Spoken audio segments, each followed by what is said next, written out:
Porn তারকারা যদি পর্দা করে, মানুষ যেরকম দেখে না, জামাত মুক্তিযুদ্ধের চেতনা নিয়ে কথা বললে মানুষ ওই একই রকম মনে করে। বাংলাদেশকে হৃদয়ে ধারণ করে কখনোই জামাত দেশে রাজনীতি করতে পারবে না। জামাতের বিরুদ্ধে মানুষ দাঁড়িয়েছে, কোনো সময় আওয়ামী লীগের বিরুদ্ধে দাঁড়িয়েছে, সুতরাং তাদের চরিত্রগত এক বড় ধরনের মিল রয়েছে আর কি। জামাত যখন মুক্তিযুদ্ধের চেতনা নিয়ে কথা বলে, তখন আসলে পর্ন তারকারা যদি পর্দা করে, মানুষ যেরকম দেখে না, জামাত মুক্তিযুদ্ধের চেতনা নিয়ে কথা বললে মানুষ ওই একই রকম মনে করে। জামাতের সেক্রেটারি জেনারেল যেটা বলেছেন, সেটা ওই যে বক্তব্যে বলা লাগে, ওনারা প্রাসঙ্গিক থাকতে চান, ওনারা তো সবাই ভাইরাল হতে পছন্দ করেন আর সেই জন্য আর কি ওনারা এইসব কথাবার্তা বলে থাকেন। ওনাদের কথার প্রতি মানুষের আস্থা নেই, পাশাপাশি ওনাদের দিয়ে মানুষ বিনোদনের খোরাক পায় আর কি। আওয়ামী লীগের অনুপস্থিতিতে মানুষ একটু বিনোদনের অভাবে ছিল, কারণ আওয়ামী লীগের যে সংসদ বসতো, সং করতো, রংঢং করতো, সেগুলো মানে আওয়ামী লীগের অনুপস্থিতিতে তাদেরই দীর্ঘদিনের পরমাত্মার বন্ধু আর কি জামাত, তারা এই বিনোদনের খোরাকটা দেয়। গরমে আরাম নিয়ে হবে না হাহুতাশ,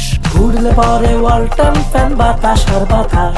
ইতিহাসের বাঁকে বাঁকে তারা দেখা গেছে কোনো সময় জামাতের বিরুদ্ধে মানুষ দাঁড়িয়েছে, কোনো সময় আওয়ামী লীগের বিরুদ্ধে দাঁড়িয়েছে, সুতরাং তাদের চরিত্রগত এক বড় ধরনের মিল রয়েছে আর কি, এবং আচরণগত মিল রয়েছে। সুতরাং ওই যে বিনোদনের অভাব, সেটা তারা পূরণ করতেছে আর কি। তারা যে বাংলাদেশের স্বাধীনতার বিপক্ষে ছিল, এটা নিয়ে প্রতিনিয়ত তাদের যে কথা শুনতে হয় মানুষের মুখ থেকে, সেই কথা নিবৃত করার জন্য বাধ্য হয়ে তাদের যাওয়া লাগতেছে। মন থেকে তারা যাচ্ছেন না, বাংলাদেশের স্বাধীনতা সার্বভৌমত্বকে তারা ওন করেন না।